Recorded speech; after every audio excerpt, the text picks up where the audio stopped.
우리를 말씀으로 인도하시며 은혜 베푸시는 하나님의 놀라운 은총이 오늘 우리 삶 가운데 가득하기를 주의 이름으로 축복합니다. 오늘 본문에 나오는 이 삭개오라는 사람은 주일학교의 문턱을 한 번이라도 밟아본 사람이라면 아마 익히 들어봤을 만한 익숙한 말씀이죠. 삭개오는 우리가 잘 아는 것처럼 엄청난 부자였고 또 어, 그의 삶에 있어서 늘 풍족함이 가득했던 사람이었죠. 그런데 그가 주님을 만나고 재물 따위는 전혀 상관이 없는 사람으로 변화되어지게 됩니다. 어떻게 이런 변화와 결단을 이룰 수 있었을까요? 지금 예수님은 순환의 장소인 예루살렘으로 올라가는 그 걸음을 계속해서 옮겨 나가고 있습니다. 그 길 가운데 여리고 가까이 와서 우리가 어저께 살펴봤던 말씀처럼 소경을 고쳐주시고 오늘 또한 여리고를 지나가다가 이 삭개오를 만나게 되는 그런 사건이 나타나지게 됩니다. 이 삭개오를 만나는 사건은 오직 오늘 우리가 살펴보고 있는 누가복음에만 나오는 이야기죠. 근데 이 삭개오를 만나는 이 여리고라는 지역은 상업과 무역의 중심지였습니다. 그리고 또한 여리고는 종려나무가 많아서 종려나무 성읍이다라고 일컬어지는 그런 별명을 갖고 있는 지역이죠. 이 도시를 거쳐서 예루살렘으로 올라가야 했기 때문에 지금 예수님은 이 도시를 반드시 거쳐가야 했습니다. 그러나 이 여리고라는 지역은 예수님이 예루살렘으로 올라가는 데 있어서 중요한 도시는 아니었죠. 머물 계획도 사실은 가지고 있지 않았습니다. 그런데 오늘 그곳에서 예수님께서 삭개오를 만나 주시는 것이죠. 예수님께서 삭개오를 만나 주심으로 말미암아 삭개오의 삶 가운데는 어떠한 일들이 일어나게 될까요? 먼저 예수님께서 삭개오를 만나셔서 무엇을 이루어 주시냐면 구원을 그에게 허락해 주십니다. 여러분, 삭개오가 어떤 사람이었나요? 세리장이자 부자였습니다.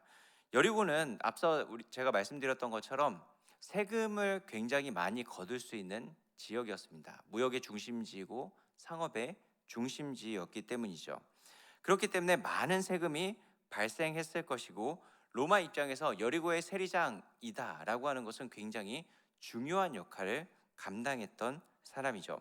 그렇기 때문에 이 삭개오는 로마로부터 굉장히 큰 신임을 얻고 있는 사람이었고 이 세리장을 감당해 나아감을 통해서 많은 부를 축적할 수 있었던 사람입니다. 하지만 유대인들 입장에서는 이 삭개오를 바라봤던 시선이 어떠했겠습니까? 사실 나라를 팔아먹은 매국노였고 더 나아가 로마의 앞잡이의 역할을 감당했던 사실 유대인들 입장에서는 이를 갈 만한 사람이 바로 삭개오였습니다. 그냥 세리에 대해서도 큰 분노를 가지고 있었는데 세리의 장이었다라고 한다면은 얼마나 큰 분노와 경계심을 가지고 있었을까요? 그래서 삭개오의 집에 예수님께서 들어가셨을 때 사람들이 수군수군거리면서 예수님이 죄인의 집에 들어가서 그와 함께 거하고 그와 함께 교제하는 것에 대해서 비판적인 시선을 갖는 것은 어쩌면 당연한 모습이었던 것이죠. 그런 삭개오가 예수님에 대해서 궁금함으로 말미암아 지금 돌 무화과 나무에 올라가서 그곳에서 예수님을 관찰하고 있는 모습을 볼 수 있습니다. 그런 삭개오를 예수님께서 불러주시죠. 우리 5절 말씀을 다시 한번 함께 볼까요? 5절입니다. 예수께서 그곳에서 쳐다보시고 이르시되 삭개오야 속히 내려오라 내가 오늘 내 집에 유하여야겠다 하시니. 아멘. 예수님께서 그곳을 지나가다가 돌 무화과 나무 위에 있는 삭개오를 부르십니다. 삭개오야 속히 내려오라 내가 오늘 내 집에 유하여야겠다라고 예수님께서 삭개오를 초청하고 있는 것이죠. 오늘 내 집에 유하여야겠다라고 말씀하시면서 예수님께서 스스로 그 집에 들어가겠다라고 했던 적은 사실 삭개오가 유일하게 오늘 말씀을 하고 있습니다. 예수님은 자발적으로 삭개오의 집에 들어가겠다라고 말씀하고 있는 것이죠. 이 예수님의 부르심에 삭개오는 급히 내려와서 즐거워하며 예수님을 영접하게 되고 극진히 대접하게 되죠. 그리고 예수님에게 이런저런 결단의 말씀을 하게 되는 것입니다. 소유의 절반도 주고 속여 빼앗은 일이 있으면 내 갑절로 갚겠습니다 라고 하는 결단들을 하게 되죠. 이런 결단을 들은 예수님께서 이런 선포를 하십니다. 9절 말씀에 예수께서 이르시되 오늘 구원이 이 집에 이르렀으니 이 사람도 아브라함의 자손이미로다라고 이야기합니다. 그러면서 이 삭개오의 이야기가 맞춰지게 되죠. 우리가 삭개오의 이야기를 들으면 삭개오가 지금 예수님 앞에 이런 결단들을 하지 않습니까? 내가 가난한 자들에게 내 소유의 절반을 내어주고 내가 소유켜 빼앗은 일이 있으면 내 갑절이나 갚겠습니다 라고 하는 이 이야기를 하고 회개하고 돌이키고 결단했기 때문에 지금 현재 구원이 너희의 집에 이르렀다라고 하는 말씀이 이루어진 것으로 해석을 하게 됩니다. 물론 삭개오가 그동안 나타나지 않았던 여러 행함들, 변화된 모습들이 나타나지긴 했습니다. 그러나 여러분, 구원은 그의 행함이나 회개의 결과로 주어진 것이 아니라는 것입니다. 삭개오에게 구원이 임했음을 선포하시는 예수님의 말씀을 보면은 이 사람도 아브라함의 자손이다라고 선포하고 있는 모습을 볼 수 있죠.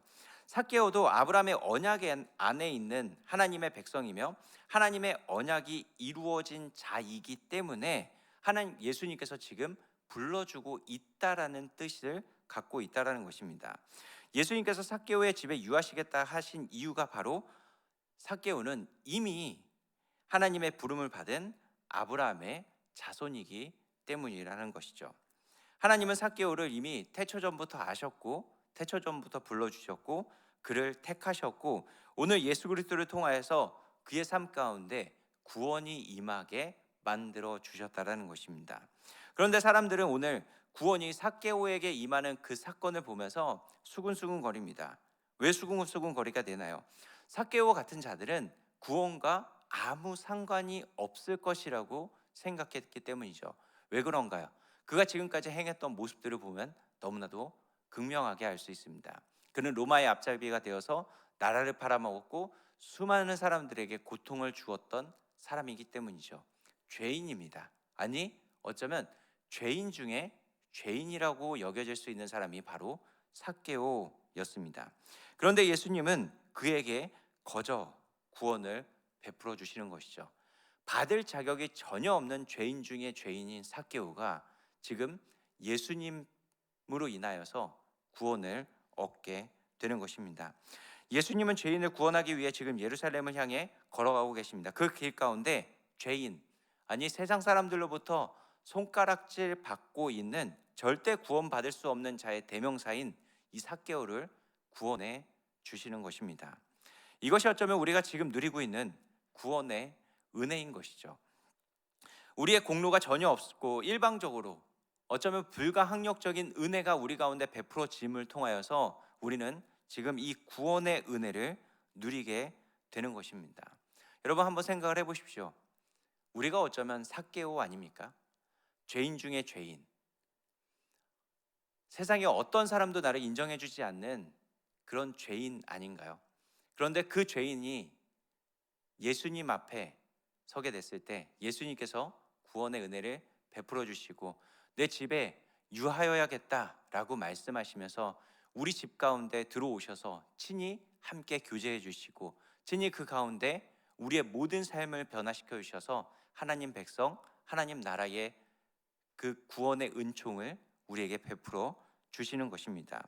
그렇기 때문에 그 받은 구원의 은혜로 인하여서 감사하고 기뻐할 수 있게 되어지는 것이죠. 하나님의 구원의 방식은 우리의 생각을 뒤엎고 초월하게 됩니다. 세상 사람들은 이 삭개오는 절대 구원받지 못할 것이다라고 생각을 했지만은 하나님은 태초전부터 이 삭개오를 택하셔서 예수 그리스도를 이 땅 가운데 보내주셔서 그에게 구원의 은혜를 베풀어 주시는 것입니다. 인간의 상식을 초월하는 그 십자가를 통하여서 구원해 주시고 이 십자가를 통하여서 우리는 이 하나님의 지혜와 신비를 경험하게 되는 것이죠. 이 십자가를 통해서 우리는 구원을 얻고 이 지혜와 신비를 소유하며 세상을 살아가게 되는 것입니다. 이 신비와 이 은혜, 지혜와 사랑을 경험하고 누리고 있기 때문에 우리 삶 가운데 반드시 변화된 삶의 모습이 나타나게 되는 것이죠. 회개하며 오늘 삭개오와 같은 이런 결단의 모습들이 나타나질 수 있게 되는 것입니다. 예수님은 삭개오에게 지금 구원의 은혜를 베풀어 주셨습니다. 이 구원을 얻은 삭개오는 이 구원 얻은 자의 모습으로 변화되어지게 되는 것이죠. 어떤 변화의 모습을 나타내게 됩니까? 예수님을 만난 삭개오는 이제 회개에 합당한 열매를 맺는 삶을 살아가게 되는 것입니다. 세리장이었던 삭개오는 부자였죠. 그가 갖고 있었던 이 지위를 이용해서 수많은 부를 축적하게 됐을 것입니다. 하지만 이제 예수님을 만나고 난 후에 그는 이렇게 결단을 하죠. 소유의 절반을 나누어 주겠습니다. 혹 내가 속여 빼앗은 일이 있으면 4배씩이나 갚겠습니다 라고 결단을 하게 됩니다. 예수님을 만나기 전, 구원을 얻기 전 삭개오에게 그의 인생에 있어서 최고는 바로 재물이었습니다. 이제 예수님을 만나고 구원을 얻은 삭개오에게 더 이상 재물은 중요한 것이 아닌 것이 되어져 버렸죠. 이것이 그리스도를 만나 구원을 얻은 자들에게 나타나는 회개에 합당한 열매입니다. 여러분, 그러나 오해하지 마십시오. 단순히 돈을 포기하는 것이 회개가 아닙니다. 지금 자기가 살고 있는 곳에서 배척을 받고 있는 삭개오가 그의 삶을 지탱할 수 있는 힘은 바로 재물이었죠. 재물만 가지고 있으면 비록 죄인이고 수군거리고 손가락질한다 할지라도 사람들이 자신 앞에 나와서 대놓고 무시하지 못하게 할 수 있는 힘은 바로 재물밖에 없었습니다. 그런데 예수님을 만나고 구원을 얻게 되니까 재물이 아닌 그에게 가장 큰 힘이 되어지는 것은 예수님이 되어진 것입니다. 예수님이 자신의 힘이고 영광이고 예수님과 관계하고 있는 것이 자신이 가장 높아질 수 있는 자리라는 것을 지금 삭개오는 구원의 은혜를 통해 깨닫게 되어진 것입니다. 그렇기 때문에 재물을 버리게 되는 것이고 재물이 더 이상 그의 삶 가운데 전혀 중요한 것이 되어지지 않게 된 것입니다. 이것이 우리에게 나타나져야 할 회개에 합당한 열매라는 것이죠. 우리의 힘이고 영광은 오직 예수님을 통해서 주어진다라는 사실을 우리는 붙잡고 살아가야 되는 것입니다. 우리가 유일하게 높아질 수 있는 길은 예수님과 관계하며 그분과 동행하는 삶을 살아가게 될 때라는 것이죠. 그 십자가를 짓고 자기 부인을 해나가면서 그 십자가의 길을 함께 걸어 나아갈 때 우리가 진짜 인정받을 수 있는 자리가 되는 것이고 그 자리가 진짜 우리가 높아질 수 있는 자리라는 것을 깨닫고 이제 더 이상 우리를 위해서 나의 영광을 위해서 나의 이름이 높아지는 자리를 위해서 살아가는 것이 아니라 오직 우리에게 허락되어진 그 사명의 길을 걸어가는 것이 회개에 합당한 열매를 맺으며 살아가는 것입니다. 우리는 이것을 알기에 더 이상 육신의 것, 정욕의 것, 세상의 것을 붙잡으려고 하지 않는다라는 것입니다. 회개하여 돌이키게 되는 것이죠. 여러분, 우리는 예수 그리스도를 통하여서 주어진 구원을 얻은 자들입니다. 이 구원을 얻게 되면은 우리 심령 안에는 이제 기쁨과 감사가 넘쳐나게 되는 것이죠. 이제 더 이상 나의 이름과 현재의 삶의 유익을 위해서 노력했던 그 헛된 삶의 모습에 우리의 모든 것을 쏟아내지 않을 것입니다. 왜냐하면 우리에게 가장 중요한 것이 무엇인지 이제 알게 되었기 때문이죠. 예수님의 십자가를 심령에 세우게 될 것이고 오직 십자가의 은혜와 공로만을 의지하면서 우리에게 주어진 사명의 자리로 달려나가게 될 것입니다.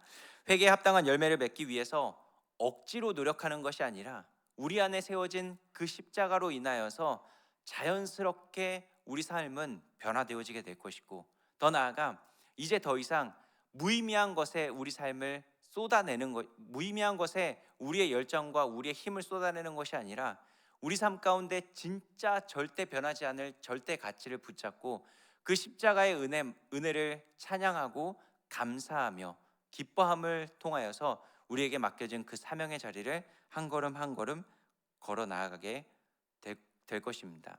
우리 안에 이 구원의 은혜가 무엇인지 다시 한번 깊이 새겨지는 은혜가 있기를 주의 이름으로 축복합니다. 이 구원받은 자의 그 기쁨과 감사가 다시 회복되어짐을 통하여서 자기 부인을 하고 회개에 합당한 열매를 맺어가는 우리의 삶의 모습을 통하여 하나님의 영광을 나타내는 우리 모두가 되어지기를 주의 이름으로 축복합니다. 이렇게 기도하겠습니다.